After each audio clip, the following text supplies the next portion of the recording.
नाही तर उगाच Patience मित्र ठेवायचा. आला म्हणून उगाच येणार मित्र आहे. आलाय म्हणून मी येते किंवा बाबा किंवा नाही जिम बाहेर मध्ये असं मुली आहेत काहीतरी ते म्हणून. टी शर्ट वर घेऊन सँडो विंडो घालायचंय मला, तसं फोटोशूट करायचं मला, तशासाठी नका येऊ. वर्कआउट करायचं असेल तर या, बरोबर. व्यवस्थित व्यायाम करायचा असेल तर या. तर बाबा माझ्या जिम मध्ये ह्या जिम मध्ये मुली चांगल्या येतात, मुली हे चांगले आहेत, हे चांगले आहेत म्हणून तर अजिबात नका येऊ. आणि मी तशांना हे नाही पण करत, उभं पण नाही करत.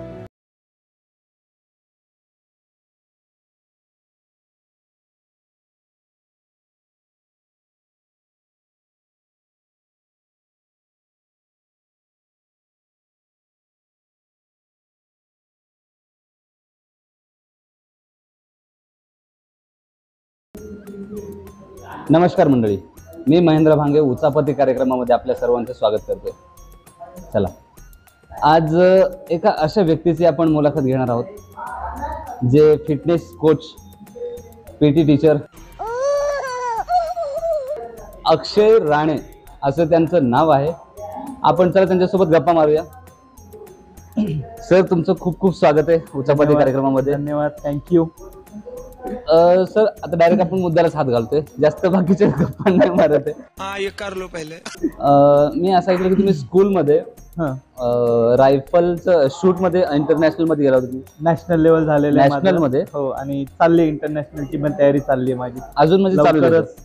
लवकरच होईल आता. क्या बात आहे, क्या बात आहे. सर, थोडंसं बद्दल एक क्षण चुकला माझा, थोडासा एक घरगुती प्रॉब्लेम किंवा एक थोडंसं वडिलांच्या ह्याच्यामुळे एक क्षण चुकला माझा, झाला असतं. पण नेक्स्ट वर्षी मी ट्राय करतोच आहे, माझी तयारी चालूच आहे, हार मानलेली नाहीये.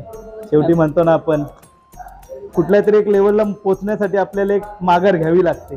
अगदीच अगदीच अगदीच बरोबर आहे सर. आणि सर, अजून काय काय करतं मध्ये? माझं एक किड स्पोर्ट्स क्लब म्हणून आहे, त्यात माझे जिम्नॅस्टिक, परत रायफल शूटिंग, स्केटिंग, योगासनं, डान्सिंग क्लास वगैरे चालतात त्या क्लबमध्ये, एका शाळेमध्ये. डान्सिंग क्लास घेता? सर, मला सांगा ना. हो, त्याच्यात आपली ओळख नव्हती ना, असा प्रॉब्लेम झाला. हे बरोबर आहे, आता घेतील सर. नक्की. ओके, चला, एक तर झालं म्हणजे बस. आणि कुठे आहे सर तुमचा क्लब वगैरे? माझं चिखलीमध्ये विश्व कल्याण स्कूल म्हणून आहे. ओके ओके, त्या स्कूलमध्ये आहे. तिथे क्लब चालू आहे. कधीपासून, कसं म्हणजे म्हणजे साधारणतः एक 2021 पासून, 22 पासून, सॉरी. हा ना, 22 पासून. तर तुमची बॉडी वगैरे पाहता तुम्ही लक्षात येतं की खूप दिवस म्हणजे खूप दिवस झाले याच्यामध्ये असाल. कधीपासून? माझं साधारणतः फिटनेस लाईन मध्ये, तसं पाहायला गेलं तर मी लहानपणापासून फिटनेस लाईन मध्येच आहे. मी स्वतः नॅशनल लेवल प्लेयर आहे स्कूलमध्ये असताना. त्यानंतर मग 10वी झाली. साधारणतः खेळात असल्यामुळे जरा त्यावेळी तब्येत चांगली होती, कबड्डी वगैरे खेळायचो, कुस्त्या वगैरे खेळायचो, त्यामुळे तब्येत जरा चांगली होती. आणि ते आवड पहिल्यापासून झालेली, शाळेत असल्यापासून मला आवड झालेली. बरोबर. 10वी नंतर काय फ्री होतं, मग जिमचं वेट होतात, पॅशन म्हणून होतं. नंतर पॅशन झालं, मग म्हणलं की आता आपण काहीतरी वेगळं करूया. बॉडी बिल्डिंग लाईन मध्ये गेलो. हो, बॉडी बिल्डिंग लाईन. त्याचपासून माझे सर होते, त्यांनी मला ट्रेनिंग वगैरे देत देत मग असं मला एक ऊर्जा निर्माण झाली की नाही, मला ट्रेनर बनायचं. वा, ते किती? एक 9 वर्ष मी ट्रेनिंग दिलेली आहे. हो, ऍज अ ट्रेनर म्हणून जॉब केलेला आहे मी. वा, कुठं? त्या जिम मध्ये, आपल्या प्राधिकरणात एक जिम होती. अच्छा अच्छा अच्छा. त्या नेक्सस फिटनेस 2-3 जिम मध्ये मी काम केलेले. Okay okay. त्या जिम मध्ये ट्रेनिंग घेऊन एक 9 वर्ष मी जिम मध्ये होतो. परत आपल्या एरियातच एक जिम होती, तिकडे साधारणतः एक 4 वर्ष मी काम केलं. ती जिम स्वतः हँडल केली. नंतर एक कॉन्फिडन्स आल्यानंतर मग मी माझी जिम टाकली. वा वा वा. म्हणजे घरच्यांचं पण प्रेशर होतं, किती दिवस ट्रेनर, असं तसं काहीतरी, स्वतः काहीतरी वेगळं शिक्षण घे, काम कर. झालं ना, आता स्वतःची जिम टाकली, आता काय. त्यामुळे एक पॅशन होतं ना, आपली स्वतःची जिम पाहिजे. झाले ना सर, स्वप्न होतं, स्वप्न पूर्ण झालं माझं. त्या कारणामागे पण भरपूर मेहनत घ्यावी लागली, असं नाहीये सहजासहजी कुठली गोष्ट मिळत नाही. मेहनतीशिवाय कुठेच पर्याय नाही, प्रत्येक गोष्टीत मेहनत करायचं असते. पण सर, एवढं सगळं ऍडजस्ट होतं तुम्हाला? करायचं, ज्या गोष्टी आपली पॅशन असेल ती गोष्ट ऍडजस्ट होते. त्या गोष्टीसाठी आपला टाइम निघतो. अगदी बरोबर, ही गोष्ट खरी. मला तरी असं वाटतं की ज्या माणसाला ज्या गोष्टीत आवड असते ना, त्यासाठी तो वेळ काढतोच, आणि मग काही असू दे तो काढतो. ही गोष्ट खरी. आवड असेल ना तर प्रत्येक गोष्ट होते, आवड नसल्यास काय होणार? काहीच होणार. ज्या गोष्टीत पॅशन असते त्या गोष्टीसाठी माणूस वेडा होऊन जातो. बरोबर बरोबर. आणि मी झालेलो आहे त्या गोष्टीत वेडा. कधी बॉडी बिल्डिंगला उतरलात? कधी उतरलोय. कुठल्या साली? साधारणतः पाहायला गेलं तर 2010-11 साली. अच्छा अच्छा अच्छा. मस्तच दिसतंय जास्त म्हणजे दिवस नाही खेळलो, पण एक एक हे आवड, घेतलंय, अनुभव घेतला. अनुभव घेतला तो. काय असतं हा. स्टेज डेअरिंग काय असते किंवा बरोबर स्टेजवर आहे आपलं ना. काय होतं ते घेतलेलं आहे मी. स्वतः अनुभव जर नाही घेतला तर हो. माणूस आपण दुसऱ्यांना काय सांगणार आहे ना? दुसऱ्यांना काय सांगणार Yes, अगदीच बरोबर आहे. तर खूप या गोष्टी करायला म्हणलं खूप खडतर प्रवास असेल. भयंकर. सहजासहजी कुठली गोष्ट मिळत नाही. ते तर आहेच. सुरुवात कशी झाली सर, इन डिटेल्स मध्ये सांगा आता, सुरुवात कशी झाली? सुरुवात म्हणजे साधारणतः जिम ट्रेनर होतो. घरचे म्हणजे प्रेशर होता, बाबा काहीतरी कर, काय करणार, कुठली दिवस जिम ट्रेनर कुठे ते काम कर. मला नाही, मला जिम टाकायची माहित स्वतःचे. म्हणजे पैसा कमवत नव्हतं असं नव्हतं, येत होता पैसे येत होतं, म्हणजे घर माझ्या पुरतं पैसे येत होतं. पण एक म्हणतात आता लग्नाचं वय झालं तर प्रत्येक घरच्यांचा एक मराठी माणसं किंवा एक मध्यमवर्गीयांचं एक हे असतं हो, बाबा हो, हो. पुढे काय कसं बरोबर. काय होणार आहे, जिमनी काय होणार आहे. नाही बरोबर बरोबर. आणि त्यावेळेस जिम मध्ये लोकांचं एक मनात हे नव्हतं, फॅड त्यावेळेस नव्हतं. जिम म्हणजे काय, व्यायाम हो, हो, करायचं, हो. व्यायामाने काय होतं. व्यायामाने काय होते पण कोरोना काळात लोकांना कळालं व्यायाम काय आहे. ही गोष्ट महत्वाची आहे. ते कोरोना सगळ्यांना काळात कळलं. आम्ही डुबलो ती गोष्ट वेगळी. हो हो. नाही पण हे दुखणं वेगळं, पण जे फिजिकली जे असतं, फिजिकली जे फिट म्हणतो ना हा, आपण, हा. ते लोकांना कोरोना काळात कळालं की बाबा खरंच फिट राहणं किती गरजेचं आहे. अगदीच अगदीच अगदीच. आणि नंतर मग घरच्यांना सांगितलं नाही मला जिम टाकायची आहे. म्हणलं, आहे मला. त्याचे मग वडिलांनी मला विचारलं प्रश्न, नाही मग काय करणार आहे, काय तुझ्याकडे किती क्लायंट्स आहेत, काय कुठे टाकणार वगैरे काय. मी याला तशी मी आधी प्लॅनिंग काहीच केलं नव्हतं, काहीच प्लॅन नव्हतं. फक्त डोक्यात विचार होता की आपण जिम टाकायची, एवढंच माझ्या डोक्यात होतं. कसं म्हणजे? मग एक म्हणतो ना आपण एक बिझनेसमॅन आधीपासून प्लॅनिंग हो हो हो करतो, हो. बाबा हा प्रत्येक असं गोष्टीचं, करायचं, एवढं म्हणजे या वर्षी आपण एवढं टर्नओव्हर काढायचं, हो, मग हो, तेवढं हो. घ्यायचं. माझ्या डोक्यात काही नव्हतं, कारण का आम्ही एक म्हणजे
याला म्हणतात. वडील लवकर झाले. त्यावेळेस ते पण यायचे, गर्दी बघायची जिम मध्ये, त्यावेळेस त्यांना पण एक अभिमान वाटायचा, अरे हा बरोबर आहे, वाटणारच ना. आज 11 वर्ष झाले मला जिम फील्ड मध्ये. हो, क्या बात आहे. वयाच्या किती वर्षी तुम्ही चालू केली? साधारणतः माझं वय होतं त्यावेळेस 24. हो ना. हो, क्या बात आहे. 24व्या वर्षात मी जिम चालू केली. मस्तच सर, मस्त. ज्यावेळेस मुलं स्ट्रगल करत असतात त्यावेळेस मी जिम तयार केलेली माझी. वा वा वा, हे खूप मोठी गोष्ट आहे. ज्या आत्ताच्या वयात बघितलं, आता माझं 25 वर्ष झाले. सगळी जर म्हणजे माझं नाही, इंडिव्हिज्युअली सगळ्यांकडं सगळे स्ट्रगल लाईफमध्ये अजून, आणि सरांनी त्या वयामध्ये त्या काळामध्ये जिम सेटल केली. काय बात आहे. सेटल म्हणजे असं नाही म्हणता येणार, सेटल नव्हतं. सेटल मी अजूनही नाहीये. माणूस सेटल कधी नाही होत, कधीच होत असं मला तरी वाटतं. म्हणजे मागे मी ऐकलेलं, माणूस सेटल कधीच होत नाही. माणसाचं धावपळ चालू होतं सर. सर धावपळ करतच असतो. अगदीच अगदीच अगदीच. आज मी बघतोय धावपळ माझी चालूच आहे, शांत नाहीये. बरोबर आहे. सेटल काय असतं हे वाक्य मला पण माहित नाहीये. आम्ही आता गप्पा बसायचं काम आहे मग आता.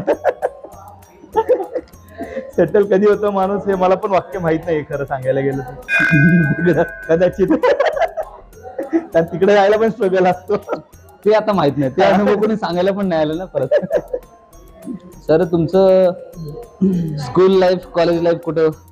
शिक्षण माझं ज्ञानप्रबोधिनीमध्ये झालं. क्रीडाकुल म्हणून आहे आमची, म्हणजे फक्त खेळाची शाळा म्हणून आमची ओळखली जाते. त्या माझं शिक्षण झालं. साधारणतः आमची शाळा चालायची 12 तास आमची शाळा होती. अरे वा. सकाळी मी 7ला जायचो, संध्याकाळी 7ला घरी यायचो. म्हणजे 7चं टायमिंग असायचं. साधारणतः घरी इकडनं शाळा होती आमची 1 तास. सकाळी 7ला सकाळी 6ला निघायचो, ते रात्री आम्ही 8 वाजता यायचो. आम्ही शाळेत असताना फक्त डबा घेऊन जायचो.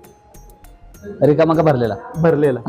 तसं आमच्या शाळेत कॅन्टीन फॅसिलिटी पण आम्हाला होती. कॅन्टीन आत्ताची कॅन्टीन नावे, पण त्यावेळेस ते म्हणतो ना आमच्या शाळेतच आमचं कॅन्टीन होतं. आम्हाला सगळं पुरवलं जायचं. असं नाहीये की घरच्यांनाच हे लागायचं वगैरे, आम्हाला सगळं पुरवलं जायचं. कारण आम्ही तर म्हणायचो ना, आईचा हातचा डबा आम्ही घेऊन जायचो. बाकी बॅग वगैरे आम्हाला स्कूलमध्ये सगळे म्हणजे प्रॉपर कबर्ड वगैरे होतं. प्रॉपर प्रत्येकाला लॉकर्स वगैरे होते. बुक्स वगैरे शिक्षण आमचं सगळं तिकडेच असायचं.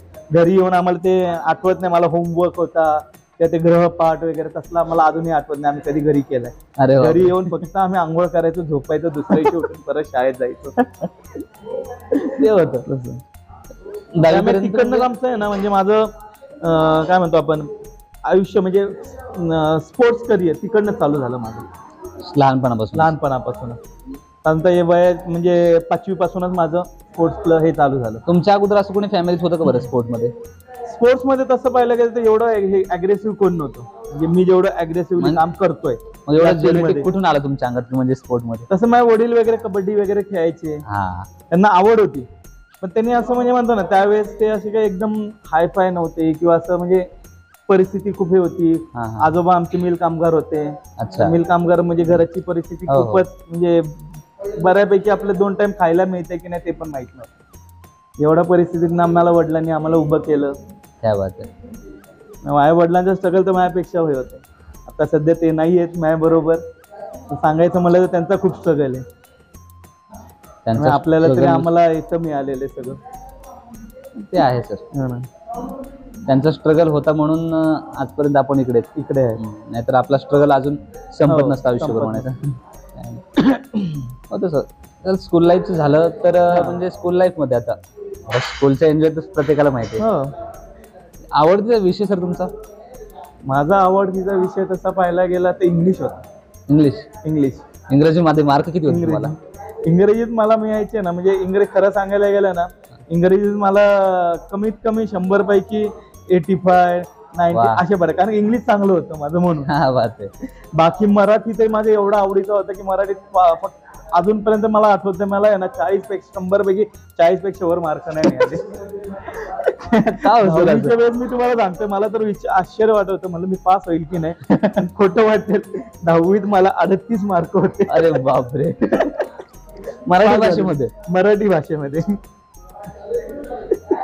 खूपच म्हणजे असं समजू शकतो गणितामध्ये किंवा असं दुसऱ्या भाषेमध्ये कमी, मराठीमध्ये 38 मार्क. नाही पण मराठी त्यावेळेस अवघड होता असं नाही. नाही त्या म्हणजे प्रॅक्टिकलचे मार्क भेटायचे कोणाला? तुम्हाला? आम्हाला स्पोर्ट्सचे मार्क होते. प्रॅक्टिकल नव्हतं? नव्हतं, स्पोर्ट्सचे असायचे आम्हाला, कारण का आम्ही खेळाडू होतो ना. कॉपी वगैरे केली का? कधी कॉपी आता आठवत नाही, पण आय थिंक सो मी हिंदीला केलेली वाटतं. केली म्हणायचं. केली, हो केली. आता खोटं काय बोलायचं, आता काय होणार आहे. झालं गेलं, आता झालं कोणी गेलं. विचारायला येणार आहे. ते आहे. पण केली, म्हणजे अनुभव प्रत्येक गोष्टीचा घेतला नाही असं नाही. नाही, भारी आहे. हम्म. तर आवडतीचा विषय ते झाला तुमचा. हम्म. आवडतीचे शिक्षक का शिक्षिका होते का? शिक्षिका कोणी होती? होते ना, आम्हाला शिक्षिका होते. शिक्षक आम्ही त्यावेळेस आहे ना, म्हणजे आमचे शिक्षक आम्ही असं ताई दादा म्हणायचो त्यांना. हा का? नाही, आमचं जे कल्चरच होतं शाळेचं, आमच्या ज्ञानप्रवीणीचं कल्चरच तसं आहे. प्रत्येक आमच्या वयाच्या वर्ग, मोठ्या वर्गाला पण आम्ही ना, म्हणजे सांगता आमच्यापेक्षा सिनियर असेल त्याला आम्ही दादा ताई असं म्हणायचं. इव्हन आमचे शिक्षक जे असतील बाकीच्या बाई सर वगैरे, आम्ही तसं नाही, दादा. मग तो भले किती पण मोठा असू दे किंवा सरांना दादा म्हणायचे. सरांना आम्ही दादा म्हणायचो. किंवा एक लग्न म्हणजे लग्न झालं असेल त्यांचं तर सर म्हणायचो. जरा वयस्कर असतील, पण वय कमी असेल तर आम्ही दादा म्हणायचो. कारण ते एक कल्चर होतं आमच्या शाळेचं, आणि अजूनही ते कल्चर आहे. त्यामुळे आम्हाला ते म्हणतो ना, शाळेत एक आपुलकी वाटायची, आणि अजूनही आमच्या शाळेत तशीच आपुलकी आहे. क्या बात. आज तुम्ही ज्ञानप्रवीण शाळेचं नाव खूप म्हणजे मोठं झालेलं आहे. हो हो, आहे आहे, ऐकून आहे नाव चांगलंच आहे ते. आज आम्ही अजूनही शाळेत जातो असं नाही. मग सगळ्यांना ताई दादा म्हटल्यानंतर मग काय आता पुढचे हो, विचार? मग आता पुढचं विचारायला ਹੱਸਦੇ ਚਿਹਰਿਆਂ ਦਾ ਮਤਲਬ ਇਹ ਨਹੀਂ ਹੁੰਦਾ ਕਿ ਉਹਨਾਂ ਨੂੰ ਕਦੇ ਕੋਈ ਤਕਲੀਫ ਨਹੀਂ ਹੁੰਦੀ। ਉਹਦਾ ਮਤਲਬ ਇਹ ਹੁੰਦਾ ਕਿ ਇਹਨਾਂ ਨੂੰ ਤਕਲੀਫਾਂ ਨਾਲ ਡੀਲ ਕਰਨਾ ਹੁੰਦਾ। बरं ठीक आहे, आता शाळेच्या आउटसाईडला काय होतं मग?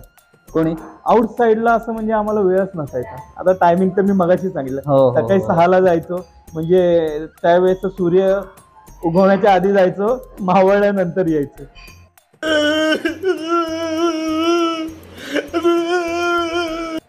परिस्थिती परिस्थिती वेळ काय सांगायचं आता. त्यातूनही आम्हाला वेळ मिळाला तर आम्ही काही ना काही ते करायचो, उचापती वगैरे. वा, प्रमोशन करताय सर. सर, हे झालं स्कूलचं. कॉलेज लाईफ मध्ये असं नका सांगू टाइम भेटत नव्हतं. आता कॉलेज टाइम खूप टाइम असायचा. हा, आणि तिथं नका म्हणून ताई दादा तिथं चालायचं. सांगा आता आता तिथला किस्सा सांगा. तिकडचा किस्सा म्हणजे तसं भरपूर असायचं. कॉलेजमध्ये आम्ही एनसीसी, त्यामुळे पहिल्यापासून म्हणजे एनसीसी म्हणल्यावर, आता पुण्यात मी शाळेतला कॉलेजला होतो, SP कॉलेजला. हो. आणि एनसीसी म्हणलं की नेहमी ते आमच्याकडे गन शूज म्हणतो, सॉरी DMS असायचे पायात, फॉर्मल पॅन्ट, व्हाईट शर्ट, आणि इकडनं असं टक्कल, इकडनं टक्कल, वरती फक्त आपली शेंड्यागत आहे. त्यामुळे असं म्हणतात ना, एनसीसी मग मुलगा कॉलेजमध्ये हा टक्कल दिसला, हा एनसीसी मध्ये दिसतोय. अरे, शर्ट पॅन्ट. लोक आमचे म्हणजे माझ्या बरोबरची जी मित्र मैत्रिणी होते ते आपले जीन्स शर्ट, टी शर्ट वगैरे, आम्ही आपलं व्हाईट शर्ट किंवा ते पण फोल्ड केलेला. त्यात पण आमचे जर कॅप्टन वगैरे असायचे ते आम्हाला बघून असं मागायचे, रोजच्या रोज दाढी केलेली. अरे, तसं आमचं जीवन होतं. आपलं पाय आपट्यात आम्ही सरायचो. 26 जानेवारी 15 ऑगस्ट आलं, महिना 2 महिने आधीपासून आमची प्रॅक्टिस चालू असायची पाय आपटण्याचे. बाकी आता तुम्ही ओळखून पायच आपटत राहिले. ज्यावेळेस रविवारी आम्ही वर्दी घालायचो किंवा शाळेत आमची असं एनसीसीची आम्ही वर्दी घालून यायचो, त्यावेळेस मग आता विचारायलाच नको, वर्दी पे तो मरती आहे असं म्हणतात. मग कोणी होते का नाही? हो, त्या असं म्हणायला काय हरकत नाही. म्हणजे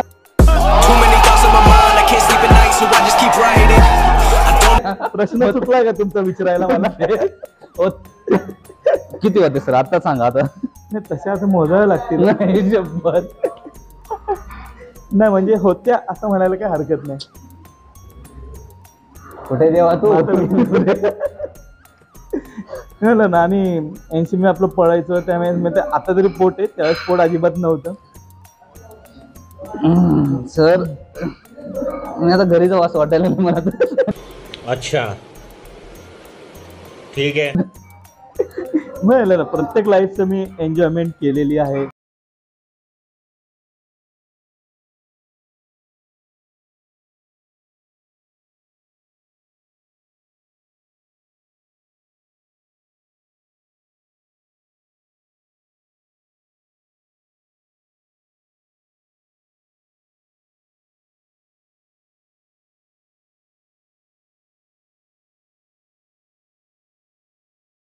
तर SP कॉलेज म्हणलं की त्यावेळेस पासून फॉर्मला असायचो आम्ही, आणि NCC म्हणलं की आमचे सगळे NCC मध्ये एकत्र गोळायचे. झालेले तसे किस्से पण आता आठवत नाही. असंच मग माझी मैत्रिणी तू का बोलला रे, तूच का प्रपोज केला, तुला माहिती आहे ना की माझं आहे, ते जायचं आता, ते चालणार ते आता बघून हसू येतं आपल्याला. काळ गेला निघून ना, काळ गेला. त्याच्यामुळे पण त्यावेळेस काही एवढं व्हॉट्सअप वगैरे तेवढं नव्हतं. हा बरोबर. त्यावेळेस आपलं ते रंगबिरंगी फोन असायचा. ते होतच. आता लहान मोठं टेक्स्ट मेसेज त्यावेळेस मेसेज चालायचे का तुमच्याकडे, म्हणजे चिठ्ठी द्यायच्यात का टेक्स्ट? नाही, आमच्या फ्रीचे मेसेज आमचे बघत नाही. रात्री आम्हाला फ्री असायचे, पॅकेज घ्यायचो. 15 रुपयात 150 मेसेज, अरे बाप, 300 मेसेज असे पॅकेज असायचे. परत रात्री मग किती 9 ते सकाळी 6 पर्यंत फ्री असायचं. मग त्यावेळेस मग बोलायचो 9 नंतर. रात्री 9-10 नंतर फ्री असायचं ना. त्यावेळेस स्कीम होती, रात्री 10 ते रात्री सकाळी 6 फ्री. भारी. ते पण कसं असायचं, आता जसं जिओनी वगैरे रिलायन्स होतं त्यावेळेस, टाटा टेलिकॉम वगैरे, बंदच पडलं. त्यात कंपन्या नाहीच. मग बाबा तुझ्याकडे, तू पण ते कार्ड घे, मी पण ते कार्ड घेतो. सर अजून आता जर तुम्ही एक लाईफ मध्ये स्पोर्ट टीचर जर नसता किंवा स्पोर्टच्या तुम्हाला आवड नसती तर तुम्ही कुठल्या क्षेत्रामध्ये गेला असता? ऑब्वियस म्हणजे मी आहे ना, म्हणजे गव्हर्नमेंट खूप ट्राय केलं. मला ऍक्च्युली पोलीस किंवा आर्मीमध्ये ट्राय जायचं होतं, पण हाईट माझी एवढी जास्त होती की मला तिकडनं म्हणजे फक्त हाईटची इकडनं हाकलून द्यायची. मी पोलीस भरती 3दा ट्राय केलेली. या हाईटचा काहीच लेवल नाही सर, म्हणजे काहीच करता नाही आलं. या हाईटचं म्हणजे काही घेणं नाहीये. खरी उंची माणसाची नंतरच कळते, कळते, पण ते आता कळतं. तेच ना, आता वेळ होतं ना की नाही बाबा एक वर्दी पाहिजे अंगावर. बरोबर. त्यासाठी NCC क्रेज. बरोबर. आमच्या घरात सगळे म्हणजे साधारणतः गव्हर्नमेंट ऑफिसर्स होते, तर मला पण वाटायचं की माझं पण जमेल, पण ऍक्च्युली हाईट आमची जास्त असल्यामुळे जमलं नाही. तर तिकडे त्यांच्या पोहोचेपर्यंत हाईट खूप लागत होती. मिलिटरी पोलीस म्हटलं की ते होतच. तर कला क्षेत्राची आवड वगैरे? कला क्षेत्र म्हणजे मला कला क्षेत्र नाही, संगीताची आवड आहे मला. हो. मी वाद्य म्हणजे एक साधारणतः मी आमच्या शाळेत ढोल पथक होतं आमच्या शाळेचं. आमच्या शाळेचं ढोल पथक खूप फेमस आहे. साधारणतः दगडूशेठ आपण म्हणतो, दगडूशेठची मिरवणूक 9 वर्ष मी वाजवलेली दगडूशेठची मिरवणूक. क्या बात आहे. चाललंय आता स्पॉन्सर मिळाले तर आपण आपलं एक पथक चालू करायची इच्छा आहे माझी. ढोल पथक करा चालू, चांगलं आहे यासाठी नक्कीच. पण जागेचा अभाव आणि पैशाचा अभावामुळे तेवढा अजून वेळ लागेल थोडासा. पण आहे वेळ त्याच्याबद्दलही आहे, संगीतामध्ये पण आहे, वाद्यामध्ये होईल. मनात इच्छा असले, आता कसं हे तुमचं मन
चित्रपटात वगैरे कधी असं हे नाही आलं, चान्सच नाही आलं.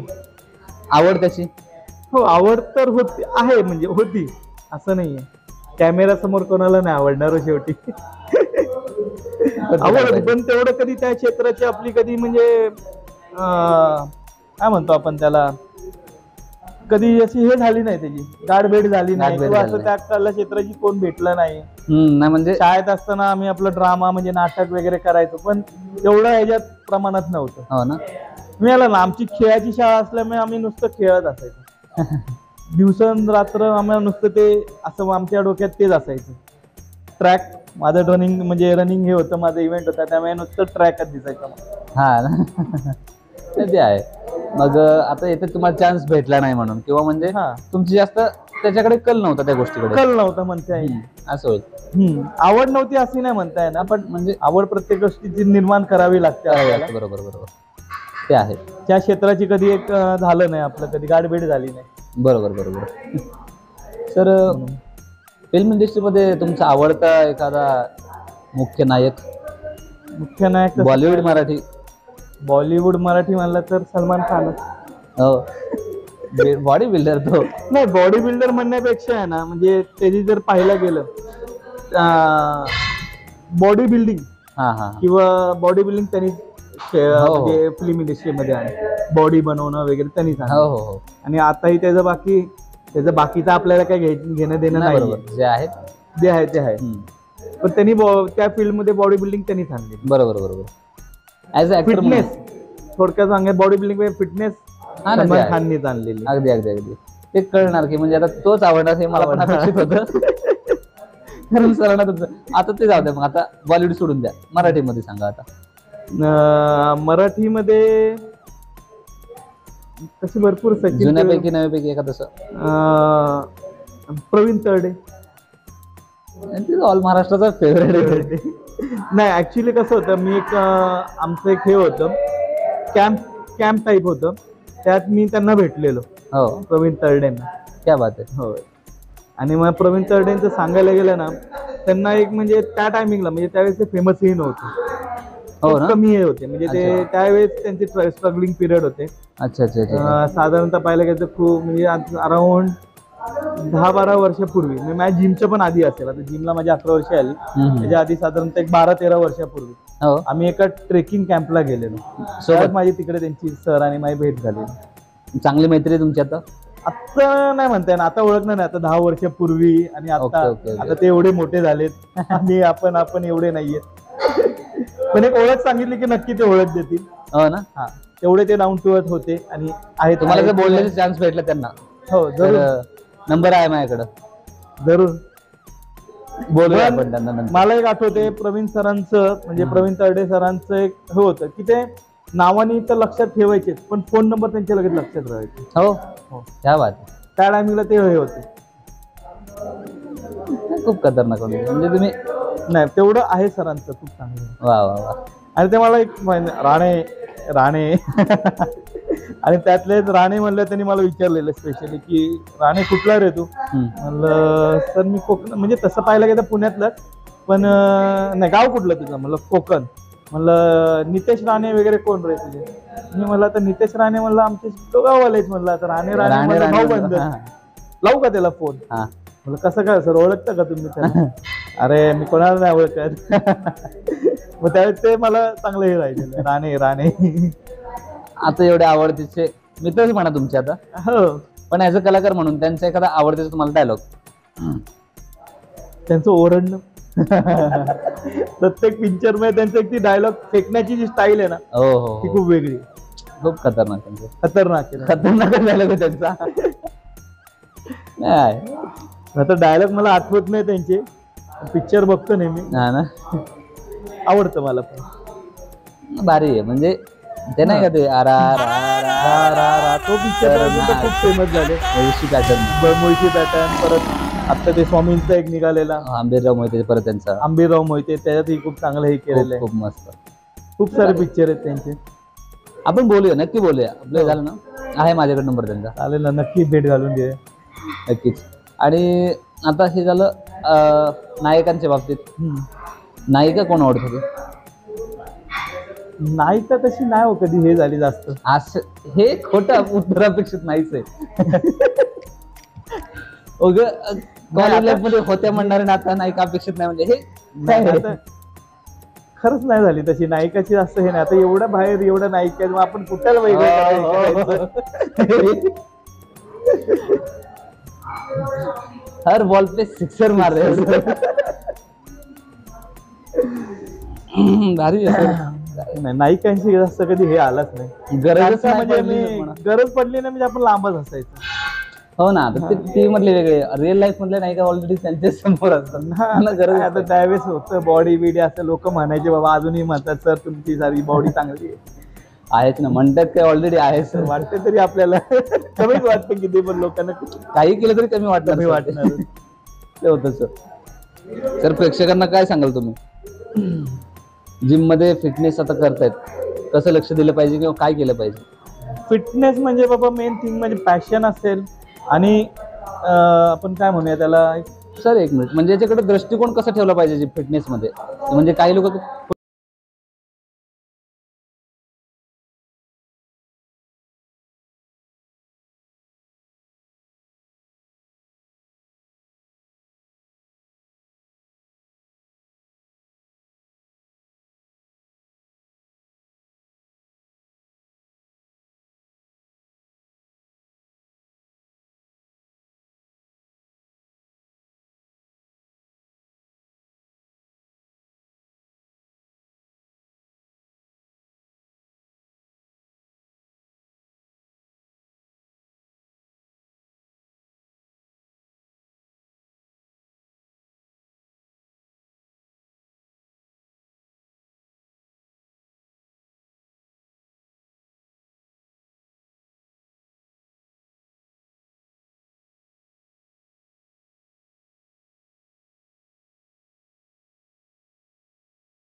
जोपर्यंत माणूस करत राहिला तो करतच राहतो तो, आणि त्याच्या आयुष्यातलं म्हणजे संपत नाही जोपर्यंत. हो